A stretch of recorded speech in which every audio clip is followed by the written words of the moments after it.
बहू की पड़ोसन के साथ ज्यादा बनती है। शैली अपने कमरे में मुंह फुलाकर बेड पर बैठी हुई थी। तभी उसका पति सौरभ रोमांटिक अंदाज में कमरे में आता है। ए शैली, माय स्वीट हार्ट, देखो मैं तुम्हारे लिए क्या लाया हूँ। मुझे नहीं चाहिए ये चॉकलेट, जाओ जाकर अपनी माँ को दे आओ। अरे क्या हुआ, इतने सुंदर से चेहरे पर इतना गुस्सा, किस बात पर? क्या मतलब किस बात पर? मुझे अभी यहाँ आए हुए 3 दिन नहीं हुए हैं। मैं यहाँ किसी को नहीं जानती, मुझे क्या पता कौन कैसा है। अरे बताओगी भी कि हुआ क्या है? अरे आज मैं पड़ोसन से बात कर रही थी तो मम्मी जी ने मुझे डांट दिया। अरे बस इतनी सी बात के लिए इतना गुस्सा? चलो अब ये गुस्सा वुस्सा साइड में रखो और चॉकलेट खाओ। शैली थोड़े गुस्से वाले स्वभाव की लड़की थी, जो अभी अभी शादी करके गांव से शहर के घर में आई थी। नया शहर, नया परिवार, नया माहौल, उसके लिए सब कुछ अनजान था। आज उसकी सास इंदिरा ने उसे थोड़ा सा डांट दिया था, इसलिए चिढ़कर वो अपने कमरे में बैठी थी। सौरभ जैसे तैसे शैली को मनाता है और अगले दिन सुबह सुबह, मम्मी मैं कॉलेज जा रही हूँ, आज फ्रेंड्स के साथ थोड़ा घूमने भी जाऊंगी, तो आने में देर हो सकती है। ठीक है बेटा, ध्यान से जाना। और हाँ माँ, आज मैं भी गाड़ी लेकर बाहर जा रहा हूँ। हाँ माँ, मैं ऑफिस जा रहा हूँ, शाम की मीटिंग है, आज थोड़ा लेट हो सकता है। सौरभ शैली की तरफ मुड़कर प्यार से मुस्कुराता है और घर से निकल जाता है। घर का सारा काम खत्म करने के बाद शैली थोड़ा फ्री होती है। दोपहर के करीब 2 बजे वो बाहर निकलने लगती है। बहू कहाँ जा रही हो? बस मम्मी जी, थोड़ा पड़ोसियों से मिलने जुलने, नया नया शहर है तो सोचा थोड़ी जान पहचान कर लूं। बहू ये शहर की औरतें हैं, गांव की नहीं। ये औरतें मिलनसार नहीं, चुगलखोर होती हैं और सिर्फ परिवार तोड़ने का काम करती हैं। इनसे थोड़ा बच के रहना। लेकिन मम्मी जी। अरे बहू, मैं तो कहती हूँ कि तुम घर में ही रहो, कहीं जाने की जरूरत नहीं है। शैली झुंझलाकर बिना कुछ बोले अपने कमरे में चली जाती है और बालकनी में खड़ी हो जाती है। शाम का समय था, नीचे सब्जी वाला खड़ा है। शैली बालकनी से सब कुछ देख रही है कि कई पड़ोस की औरतें सब्जी ले रही हैं और हंस हंस कर बातें कर रही हैं। तभी पड़ोसन रीना वहां आती है। रीना को देखकर बाकी पड़ोसन फुसफुसाने लगती हैं। अरे अरे देखो आ गई वो, इससे कोई भी बात मत करना, ये बात करने लायक नहीं है। जल्दी जल्दी अपने घर में चलो। हाँ हाँ जाओ जाओ, मुझसे बच के रहो, कहीं मैं तुम्हें खा ना जाऊं। सभी औरतें पड़ोसन रीना से दूर हटकर अपने अपने घर चली जाती हैं और रीना अपनी बालकनी में जाकर खड़ी हो जाती है। इसी तरह दिन गुजरते हैं और 2 दिन के बाद शाम के समय ऋषभ देर से घर आता है और बैग फेंकते हुए हॉल में सोफे पर बैठ जाता है। देवर जी, इतनी देर तक कहाँ रहते हो? घर आ जाया करो टाइम से, खाना खा लिया करो, फिर खाना ठंडा हो जाता है रोजाना। अरे भाभी, आपसे क्या मतलब? मैं कहाँ जाता हूँ, क्या करता हूँ? मेरे मम्मी पापा ने आज तक नहीं पूछा, तो आप मुझसे पूछने वाली कौन होती हो? ऋषभ अपने कमरे में चला जाता है। शैली भी गुस्सा होकर दंदनाती हुई अपने कमरे में नाराज होकर बैठ जाती है। शाम को जब सौरभ ऑफिस से आता है तो उससे जाकर पूछता है, शैली क्या हुआ, इतना रो क्यों रही हो? अब आज किसने क्या कह दिया? तुम्हारे भाई ऋषभ ने मुझे डांट दिया। मैंने बस इतना कहा था टाइम पर घर आ जाया करो।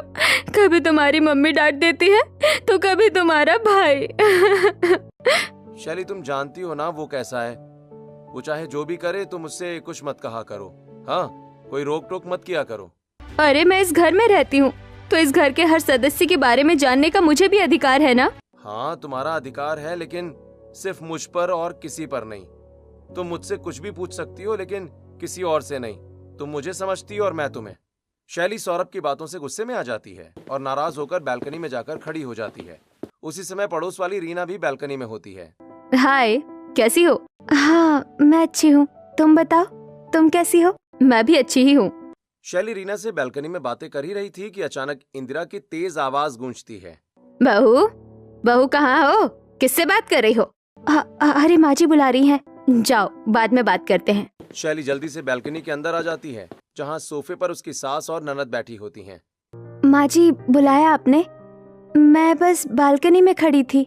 बहू किससे बात कर रही थी तुम? रात का खाना नहीं बनाना क्या? माँ जी अभी बनाती हूँ। चलो ननन जी तुम मेरी मदद कर देना। मुझे पढ़ाई करनी है भाभी, मैं जा रही हूँ अपने कमरे में, मेरे एग्जाम आने वाले हैं।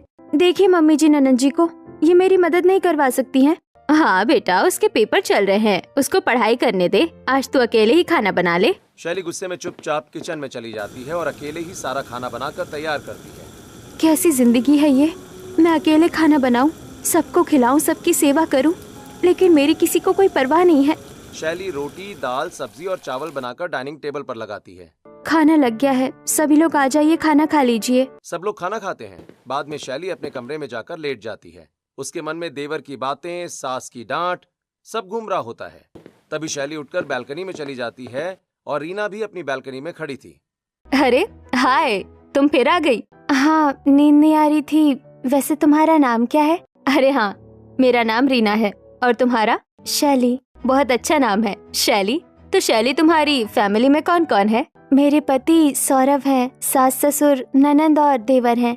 तुम्हारे परिवार में कौन कौन है? बस मैं अकेली रहती हूँ यहाँ। शैली बालकनी में खड़ी होकर रीना से बात कर ही रही थी कि अंदर उसकी सास हॉल में बैठी हुई ये सब सुन लेती है। सुनिए ना, देखिए फिर से उसी से बात कर रही है। अरे तुम चिंता मत करो, मैं उसे बुलाकर सब कुछ समझा देता हूँ, ठीक है? समझाओ उसे, मोहल्ले वालों से उसे दूर रहना चाहिए, खासकर उस पड़ोसन रीना से। शैली रीना से बात कर रही थी कि तभी इंदिरा की आवाज आती है। बहू, अरे ओ शैली, कहाँ गायब हो गई हो? अरे मम्मी बुला रही हैं। शैली जल्दी से बालकनी के अंदर आ जाती है। इतनी रात को बालकनी में क्या कर रही थी और किससे बात कर रही थी? किसी से नहीं मम्मी जी। बेटा शैली सुनो, ये पड़ोस वाली औरत ठीक नहीं है। वो परिवार तोड़ने वाली औरत है, तुम उससे दूर ही रहो। जी पापा जी। शैली अपने ससुर जी की बात सुनकर गुस्से में अपने कमरे में आ जाती है। अरे शैली, इतना ज्यादा नाराज क्यों हो? किस बात पर गुस्सा आ रहा है? अरे आप पापा को देखिए ना, मैं तो बस उस पड़ोस वाली रीना से बात कर रही थी और आपके पापा का कहना है कि वो अच्छी औरत नहीं है, मैं उससे बात ना करूं। अरे यार, अगर पापा मना कर रहे हैं तो कोई ना कोई तो रीजन होगा ना। तुम अभी नई नई हो, तुम्हें क्या पता कौन कैसा है। शैली को समझाकर सौरभ करवट बदलकर सो जाता है। हाँ, अपने बच्चों से तो रोक टोक करी नहीं जाती, जब देखो तब सारा जोर मुझ पर ही चलता है। मैं बालकनी में खड़ी होकर एक पड़ोसन से बात तक नहीं कर सकती। दिन गुजरते रहते हैं और पहले वो रात के समय बालकनी में खड़ी होकर थोड़ी थोड़ी बातें करती है, फिर उनकी बातें धीरे धीरे करके बढ़ने लगती हैं। एक दिन सुबह शैली किचन में खड़ी होकर कढ़ी बना रही होती है कि तभी उसकी सास अंदर आती है। अरे बहू, इतनी ज्यादा कढ़ी क्यों बना रही हो? हम सब तो इतनी कढ़ी नहीं खाते। अरे मम्मी, सौरभ को कढ़ी बहुत पसंद है ना, इसलिए उसके लिए भी बना रही हूँ और पड़ोसन रीना के लिए भी थोड़ी रख लूंगी। उसने बताया कि उसे भी कढ़ी काफी पसंद है। क्या बहू, हमने मना किया था ना कि उससे बात मत करो, वो बहुत खराब औरत है, उससे दूर रहो, लेकिन फिर भी तुमने उससे बात की।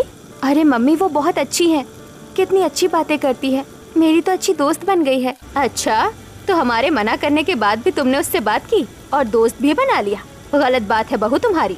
इंदिरा शैली को डांट रही होती है, लेकिन शैली कुछ नहीं बोलती और चुपचाप कढ़ी बनाती रहती है। और खाना बनाने के बाद, खाना लग गया है, सब लोग आ जाइए।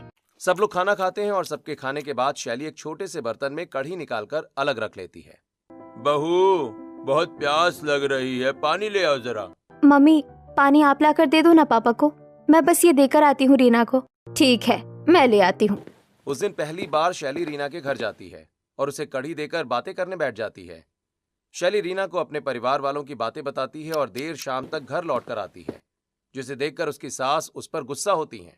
अरे बहू, तुम उस रीना के घर क्या कर रही थी? दोपहर से शाम हो गई, तुम्हारा आता पता ही नहीं है। अरे मम्मी जी, मैं बस बातें करने बैठ गई थी, तो हमें बातें करते करते देर हो गई। अब मैं बस रसोई में जाकर खाना बनाऊंगी। शैली किचन में खाना बनाने लगती है और साथ ही फोन पर रीना से बात करने लगती है। तभी उसका देवर ऋषभ रसोई में आता है। भाभी, मैं कब से आपको आवाज लगा रहा हूँ कि पानी दे दो, आपने सुना ही नहीं। आपका ध्यान कहाँ रहता है? देवर जी, मुझे और भी काम होते हैं, पानी आप खुद लेकर पी सकते हो, मेरे भरोसे मत बैठे रहो। शैली फोन पर बात जारी रखती है, ऋषभ को नजरअंदाज कर देती है और अगले दिन वो फिर से रीना के घर जाती है। शैली और रीना की दोस्ती अब और गहरी होती जा रही थी। आज शैली रीना के घर पर बैठकर उससे बातें कर ही रही थी कि तभी रीना शैली को बताती है। अरे शैली, तुम्हारा देवर तो कितना आवारा है, तुम्हारी तो सुनता ही नहीं होगा। और वो तुम्हारी ननंद, वो तो जाने कहाँ कहाँ कॉलेज के बहाने से घूमती रहती है। हाँ, देवर तो मेरी बात ही नहीं सुनता, सुबह जाता है, शाम को लेट घर आता है, पता नहीं कहाँ रहता है। और ननंद पीयूषा, वो सहेलियों के साथ कहाँ कहाँ घूमती है, क्या करती है, मुझे कभी नहीं बताती। मेरे सास ससुर तो कभी पूछते भी नहीं उन दोनों के बारे में, लेकिन अब तुम मेरे बारे में सब कुछ जानती हो, लेकिन अपने बारे में तो कुछ बताओ। अरे मेरे हस्बैंड तो बाहर जॉब करते हैं, वो गाँव में रहते हैं, मैं यहाँ किराए के घर में अकेली रहती हूँ। कितना अच्छा है ना, आजादी से रहती हूँ, कोई टोका टोकी नहीं होती। वाह, लेकिन मेरे तो हर काम पर रोक है, तुम्हें तो कितनी फ्रीडम है। दोनों देर तक हंस हंस कर बातें करती हैं। शैली देर से घर लौटती है और किचन में चली जाती है। तभी उसका देवर आता है। भाभी खाना गर्म कर दो, बहुत भूख लगी है। ठीक है, अभी करती हूँ। शैली किचन में आती है, गैस ऑन करती है और खाना गर्म करने के लिए रख देती है। फिर वो कपड़े उतारने के लिए छत पर चली जाती है। छत पर पहुंचते ही शैली का फोन बजता है। हाँ रीना, कैसी हो? क्या कर रही हो? बस छत पर कपड़े सुखा रही हूँ, तुम बताओ। दोनों फोन पर लंबी लंबी बातें करने लगती हैं और इधर नीचे किचन में खाना गैस पर जलने लगता है। धुआं उठने लगता है। शैली की सास रसोई से खाना जलने की बदबू सूंघकर बाहर रसोई में आती है। अरे ये बदबू, हे भगवान, सारा खाना जल गया। बहू कहाँ है? शैली कहाँ हो तुम? इंदिरा जल्दी से गैस बंद करती है और खाना बचाने की कोशिश करती है। तभी ऋषभ भी अपने कमरे से वापस बाहर आ जाता है और रसोई में जाकर देखता है कि उसकी माँ खाना बना रही होती है कि तभी इतनी देर हो गई, खाना अभी तक नहीं लगाया भाभी ने। मम्मी भाभी कहाँ हैं? पता नहीं, ऊपर छत पर गई थी शायद कपड़े लेने के लिए। मैं जाकर देखता हूँ। ऋषभ छत पर जाता है तो देखता है कि शैली रीना से फोन पर बातें कर रही थी। तभी ऋषभ गुस्से में शैली से कहता है, भाभी आप यहाँ क्या कर रही हैं? मैं कब से आपको आवाज लगा रहा हूँ, सारा खाना जल गया और माँ रसोई में खाना बना रही हैं। अरे तुम आज ही किचन में है तो ऐसा कौन सा पहाड़ टूट पड़ा? और मैं अपनी सहेली से बात कर रही थी, किसी और से नहीं। शैली गुस्से में छत से नीचे आती है और रसोई में जाती है। बहू, मैं देख रही हूँ आजकल पड़ोसन के साथ तुम्हारी ज्यादा ही बन रही है। घर के काम में ध्यान नहीं दे रही हो। आपका बेटा कुछ करे, आपकी बेटी कुछ करे, उन्हें कुछ नहीं कहते। मैंने पड़ोसन से बात क्या कर ली, इस घर में बवाल मच गया। आपको बुरा लगने लगा? बहू, बात बुरी लगने की नहीं है, लेकिन तुम उसके चक्कर में घर की जिम्मेदारियाँ भूलती जा रही हो। थोड़ा घर पर भी ध्यान दो। सास की बात सुनकर शैली गुस्से में चुपचाप कमरे में चली जाती है और रात को सौरभ घर आता है और उसके बाद शैली से शिकायत करता है। शैली, क्या हुआ? हाँ, माँ ने बताया कि तुम फिर पड़ोसन से बात कर रही हो। आजकल पड़ोसन से तुम ज्यादा ही बात करने लगी हो। तुम्हें घर में ध्यान देना चाहिए। घर वाले तुम्हें समझाते हैं, तुम्हें समझना चाहिए। अच्छा, तो अब तुम भी अपनी माँ की बातों में आकर मुझसे लड़ने आए हो? तुम हमेशा उनकी सुनते हो, मेरी बातें कभी नहीं मानते। देखो, जो सही है वही बोल रहा हूँ। अपनी गलती मानो, तुम्हें घर पर ध्यान देना चाहिए। हाँ हाँ ठीक है। उस दिन के बाद शैली कुछ दिनों तक रीना से मिलना कम कर देती है और अपने घर में रहती है। लेकिन कुछ दिनों के बाद फिर से शैली रीना के घर जाती है। अरे शैली, कितने दिनों बाद आई, क्या हुआ? इतने दिनों से ना कोई फोन, ना मिलना, किसी ने कुछ कहा क्या? रीना, मेरे पति अब मेरी साइड नहीं लेते, हमेशा घर वालों की साइड लेते हैं। अरे तुम्हारा पति तुम्हें अभी पता ही कहाँ है? तुम्हारे पति के कारनामे। कारनामे? क्या हुआ? तुम्हें मेरे पति के बारे में क्या पता है? बताओ ना। अरे रहने दो, तुम्हें विश्वास नहीं होगा। अरे बताओ तो सही, बात क्या है? मैं जरूर विश्वास करूंगी। एक तुम ही तो हो यहाँ पर जो मुझे समझती हो, मुझसे बात करती हो, वरना मेरे सास ससुर और मेरी ननद कोई मुझसे बात नहीं करता, ना मुझे समझते हैं। अरे तुम्हें पता है, शादी से पहले तुम्हारे पति सौरभ का इस मोहल्ले की एक शादीशुदा औरत के साथ अफेयर था। बात इतनी बढ़ गई थी कि तलाक की नौबत आ गई थी। अच्छा, तो ये बात है। तभी मेरा देवर ऋषभ भी उसी राह पर है। अच्छा, क्या कर रहा है तुम्हारा देवर? पता नहीं, लेकिन एक टाइम था जब वो सुबह 4 बजे जाता था और शाम को आता था। अब पिछले कुछ दिनों से घर में उदास रहता है और रोता रहता है। मैंने तो उसे रोते हुए देखा है। अच्छा, मतलब उसका ब्रेकअप हो गया? हाँ, लगता तो ऐसा ही है। लाओ, मुझे उसका नंबर दो, मैं उससे बात करूंगी। कहीं दुख में या मजबूरी में कोई गलत कदम ना उठा ले। शैली रीना को ऋषभ का नंबर दे देती है और उस दिन शाम को देर से घर लौटती है। तभी सौरभ गुस्से में बरसता है। शैली, सुबह गई थी, अभी आई हो। माँ ने बताया कि तुम फिर से रीना के यहाँ गई थी। हाँ मैं गई थी, वो मेरी सहेली है। देखो, तुम उससे दूर रहो। मोहल्ले की भी सारी औरतें उससे दूर रहती हैं। तुम्हें पता भी है कि वो कितने घर तोड़ चुकी है। हाँ, मैं सब जानती हूँ कि कौन घर तोड़ता है और कौन बचाता है, और तुम्हारे कारनामे भी मुझे पता है। कौन सी बात? हाँ, कौन से कारनामे? वो वाली, शादी से पहले तुम्हारा किसी औरत के साथ अफेयर था। अच्छा, तुम्हें उसकी बात पर भरोसा है, मुझ पर नहीं? हाँ, मुझे उस पर भरोसा है। तुम तो हमेशा अपनी माँ बाप की बात मानते हो, मेरी नहीं। चलो ठीक है, एक काम करो, मुझे उसके पास ले चलो और मेरे सामने पूछो कि वो औरत कौन है, किसका घर तोड़ा था मैंने। मुझे कहीं जाने की जरूरत नहीं है। शैली और सौरभ के बीच जोरदार झगड़ा हो जाता है और शैली झगड़ा करने के बाद सो जाती है। अगले दिन सुबह सुबह ऋषभ उदास चेहरे के साथ घर से निकल जाता है। उसके जाने के थोड़ी देर के बाद शैली रीना को कॉल करती है। हेलो रीना, कहाँ हो तुम? शैली, आज मैं घर पर नहीं हूँ, बाहर हूँ। आज मेरे घर मत आना। ठीक है। अगले दिन शैली फिर से रीना के घर जाती है और उसी समय शैली के सास ससुर उसके माता पिता को फोन लगाते हैं। राम राम समधन जी, देखिए आजकल आपकी बेटी पड़ोसन के साथ बहुत ज्यादा बात करती है, उस पर ज्यादा ध्यान देती है, घर वालों पर ध्यान नहीं देती। हमारी बातें उसे झूठ लगती है। समधन जी, हमारी बेटी ऐसी नहीं थी। जरूर आप लोगों ने कुछ कहा किया होगा जिससे वो ऐसी हो गई। शादी के बाद उसकी सारी सखी उससे दूर हो गई है तो उसे अकेलापन महसूस होता होगा। अपने अकेलेपन को दूर करने के लिए वो अपनी पड़ोसन से बात करती होगी। आप लोग उसे अपनापन दो, वो समझ जाएगी। भाई, हम उसे अपनापन और प्यार देते हैं, फिर भी वो नहीं समझती। चलो ठीक है, हम बात करेंगे उससे। रूपेश का परिवार शैली के माता पिता को समझाने की कोशिश करते हैं और जब उसके माता पिता नहीं समझते तो फोन कट करता है। तभी शैली की ननद पीयूषा उसी शाम को उसे समझाने उसके कमरे में आती है। भाभी देखो, वो पड़ोसन ठीक नहीं है, मोहल्ले में काफी बदनाम है। हाँ मुझे पता है कौन कैसा है, तुम उसकी चिंता मत करो, अपना देखो। इतना कहकर पीयूषा चली जाती है और अगले दिन दोपहर में शैली सब्जी वाले ठेले के पास खड़ी सब्जी ले रही होती है। अरे बहू, इतने दिन हो गए तुम्हें यहाँ आए हुए, आज तक हम तुम्हारा नाम भी नहीं जानते। तुमने हमसे कभी बात ही नहीं की। बताओ कैसी हो? मुझे किसी से बात करने की जरूरत नहीं है, आप अपने काम से काम रखो। अरे ये तो बहुत घमंडी है। हाँ मैं घमंडी हूँ, तुमसे मतलब? शैली सब्जी का थैला लेकर तेज कदमों से घर चली जाती है। वो अब रोज रीना से मिलने जाती, उससे बातें करती, कभी कुछ बनाती तो रीना के लिए जरूर लेकर जाती थी और कभी कभी रीना के साथ मार्केट चली जाती। तभी एक दिन इंदिरा जी शैली के पास आती हैं।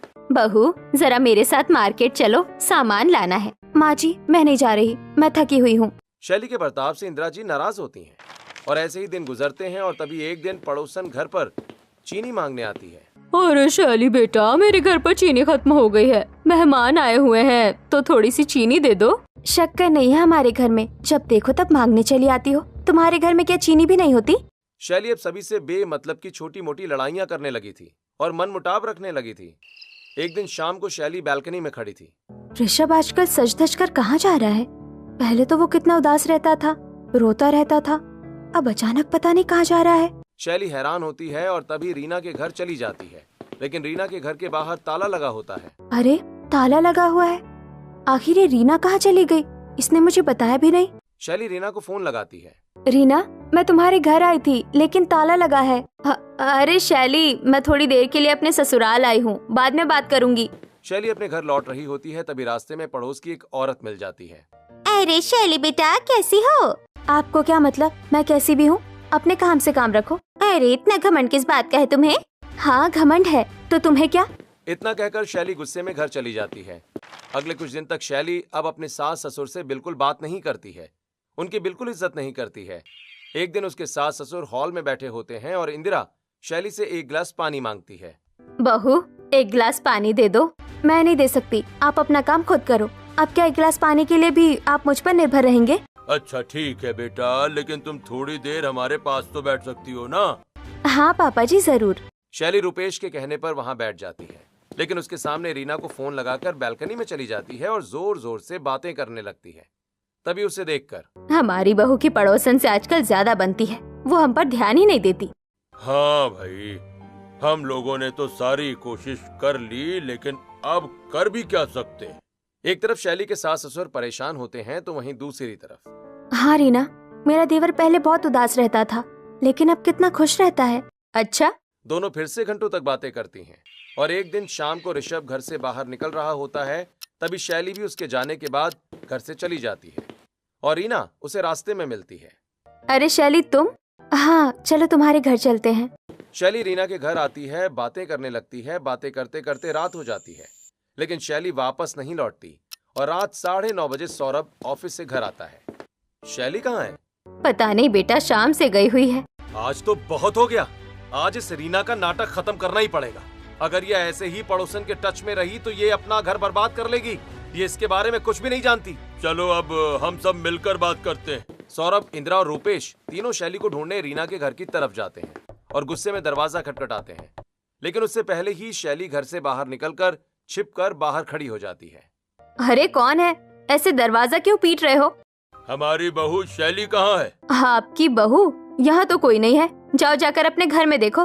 तुम झूठ बोल रही हो, हम जानते हैं अंदर है वो। अंदर है तो खुद आकर देख लो, कोई नहीं है।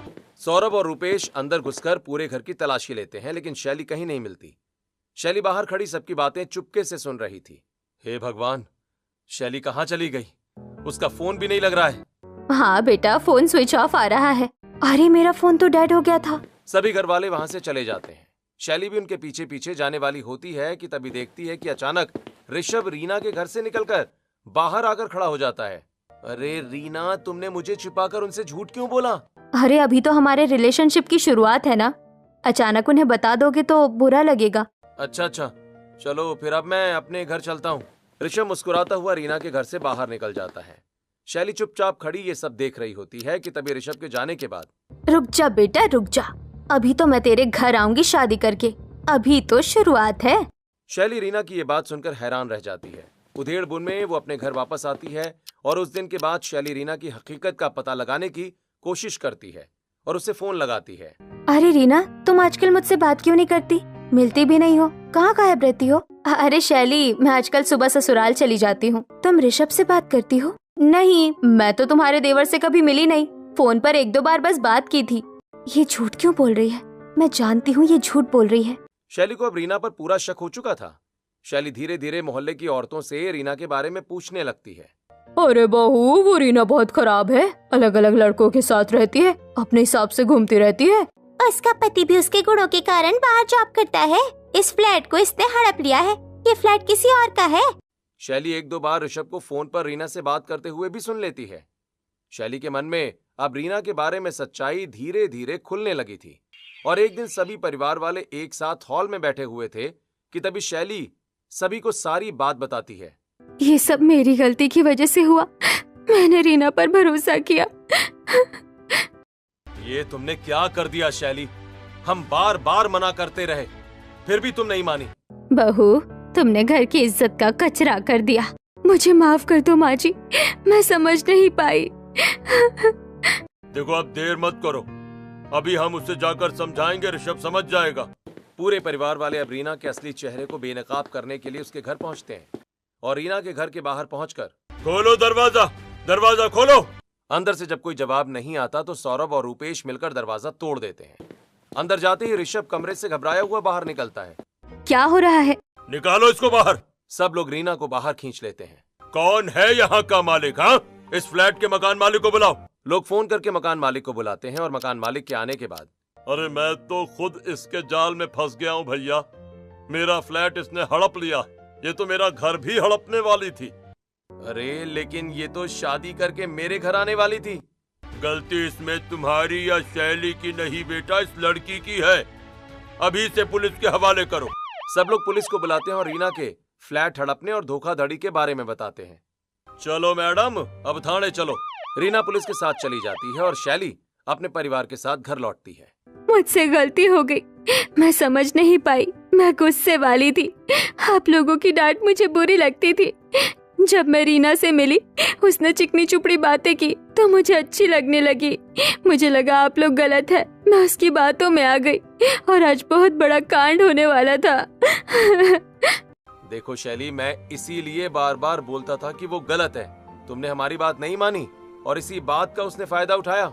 चलो ठीक है बेटी, तुम मेरी बेटी जैसी हो, मैं अपनी बेटी की गलती माफ कर सकती हूँ, तो तुम्हारी गलती भी क्यों नहीं कर सकती? माफ कर दो मुझे।